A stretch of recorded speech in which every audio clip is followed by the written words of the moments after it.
নজর আবারও বাংলার দিকে, যেখানে তৃণমূল গ্রাম সভাপতির পুকুরে বিষ, 10 কুইন্টালেরও বেশি মাছ মারার আশঙ্কা। বিজেপির বিরুদ্ধে অভিযোগ। বীরভূমের শান্তিনিকেতন থানার অন্তর্গত কঙ্কালীতলা গ্রাম পঞ্চায়েত আদিত্যপুর গ্রামে তৃণমূল গ্রাম পরিষদের কার্যত সভাপতি নবকুমার লোহারের পুকুরে বিষ দিয়ে মাছ মারার অভিযোগ। ঘটনাকে ঘিরে এলাকায় চাঞ্চল্য। অভিযোগ, পারিবারিক কারণকে কেন্দ্র করে কয়েকদিন আগে হুমকির মুখে পড়তে হয় নবকুমার লোহারকে। তারপরেই প্রায় 5 বিঘা আয়তনের পুকুরে বিষ দিয়ে মেরে দেওয়ার চেষ্টা করা হয়েছে বলে অভিযোগ, যার জেরে বেশ কয়েকটি মাছ মারা গিয়েছে এবং এই ঘটনায় যথেষ্ট বিপাকে পড়েছে সেই ব্যক্তিটি। এবং সমগ্র অভিযোগের তীর কিন্তু কোথাও না কোথাও গিয়ে দাঁড়িয়েছে বিজেপির দিকে। বিজেপির বিরুদ্ধে কিন্তু অভিযোগ উঠে আসছে এবারে পুকুরে বিষ মেশানোর। ঠিক কতটা রাজনৈতিক রং লেগেছে এই ঘটনায়, কতটা রাজনৈতিক তরজা, এই নিয়েই কিন্তু এখন জোর আলোচনা চলছে। জানবো বিস্তারিত এই বিষয়ে, আমাদের সঙ্গে শুভদীপ জুড়ে গেছে। শুভদীপ, ঠিক কি জানা যাচ্ছে, কতটা রাজনৈতিক রং লেগেছে এই ঘটনায়?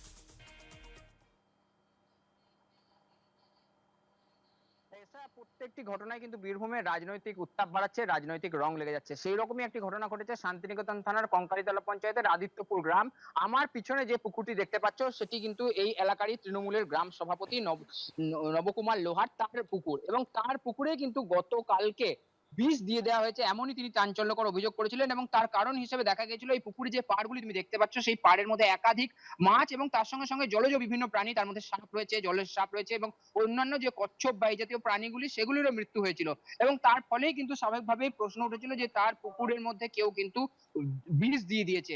এবং সেই অভিযোগ নবকুমার লোহার তিনি কিন্তু করেছেন বিজেপি নেতৃত্বের বিরুদ্ধে। স্বাভাবিকভাবেই কিন্তু এই ঘটনাতে রাজনৈতিক রং ছড়িয়ে গিয়েছে যে কিভাবে একটি পুকুরের মধ্যে বিষক্রিয়া হতে পারে রাজনৈতিক বিষয়কে কেন্দ্র করে। যদিও এই বিষয়টাতে বিজেপি একদমই হতবাক এবং তারা জানাচ্ছে যে তারা এই ধরনের যে নিচু মানসিকতা সম্পন্ন কাজ তা কিন্তু বিজেপি করে না। রাজনৈতিক প্রতিহিংসা তারা রাজনৈতিক ময়দানে বা রাজনৈতিক লড়াই করলে তখন সেখানেই মেটায়, কোনোভাবেই কিন্তু ব্যক্তিগত আক্রমণের দিকে যায় না বিজেপি, এমনটা কিন্তু বিজেপি নেতৃত্ব তরফে জানানো হচ্ছে। স্বাভাবিকভাবে এই ঘটনাকে কেন্দ্র যে আতঙ্কের পরিবেশ সৃষ্টি হয়েছে, কারণ এই এলাকাতে একাধিক পুকুর রয়েছে।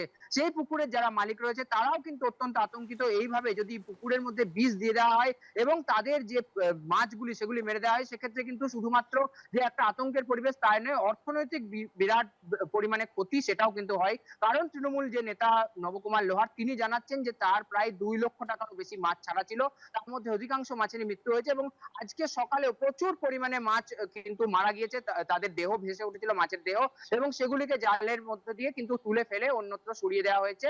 এবং আগামীতে যদি এই পুকুরের মধ্যে আরো যে মাছগুলি রয়েছে তাদের মৃত্যু না ঘটে, এর জন্য কিন্তু একটি পদ্ধতি আছে যে পাম্পের সাহায্যে জলের মধ্যে অতিরিক্ত অক্সিজেন তৈরি করা, সেই বিষয়টি কালকে রাত্রে থেকেই করা হয়েছে। তার ফলে কিছুটা হলেও স্বাভাবিক হয়েছে পরিস্থিতি। অন্যদিকে এই ঘটনাকে কেন্দ্র করে ইতিমধ্যেই শান্তিনিকেতন থানায় নবকুমার লোহার তিনি কিন্তু অভিযোগ দায়ের করেছেন এবং তার অভিযোগের তীর বিজেপি নেতৃত্বের দিকে, এবং শান্তিনিকেতন থানা পুলিশ ইতিমধ্যে এই ঘটনার তদন্তও শুরু করেছে। যদিও জানা যাচ্ছে যে নবকুমার লোহারের সঙ্গে তার এলাকারই কিছু জনের কয়েকদিন ধরে একটু বিবাদ চলছিল, সেই বিবাদকে কেন্দ্র করে কি এমন ঘটনা সেটাও কিন্তু একদম নজর এড়াচ্ছে না পুলিশের, এবং তদন্তের স্বার্থে কিন্তু সেই বিষয়টিকেও তদন্তে একদম তুলে ধরা হচ্ছে। অন্যদিকে বিজেপির বিরুদ্ধে যেহেতু অভিযোগ করা হয়েছে, স্বাভাবিকভাবেই আর কিছুদিন পরেই পশ্চিমবঙ্গে বিধানসভা নির্বাচন, তার আগে এই ধরনের অভিযোগ বিরোধী দলের উপর দেওয়া হচ্ছে শাসক দলের উপরে, স্বাভাবিকভাবেই কিন্তু রাজনৈতিক উত্তাপ বাড়ছে সমগ্র বীরভূম তথা শান্তিনিকেতন জুড়ে। এসা একদমই শুভদীপ, যে বিষয়টি উঠে এলো, অর্থাৎ রাজনৈতিক মহলে যথেষ্ট রং লেগেছে এই ঘটনায়। কেননা তৃণমূল গ্রাম সভাপতির পুকুরে এইভাবে বিষ, যার জেরে একেবারে 10 কুইন্টালেরও বেশি মাছ ইতিমধ্যেই মরে গিয়েছে। এবং এই সমস্ত ঘটনার পরিপ্রেক্ষিতে অর্থনৈতিক দিক থেকে কিন্তু যথেষ্ট দুর্বল হয়ে যাচ্ছে তৃণমূলের সেই সভাপতি। যদিও সমগ্র অভিযোগ রয়েছে এখন বিজেপির দিকে, এখন পুলিশি তদন্তে উঠে আসবে ঠিক আসলে কি ঘটনা ঘটেছিল, প্রকৃত ঘটনার কিন্তু তদন্ত সাপেক্ষ এখনো।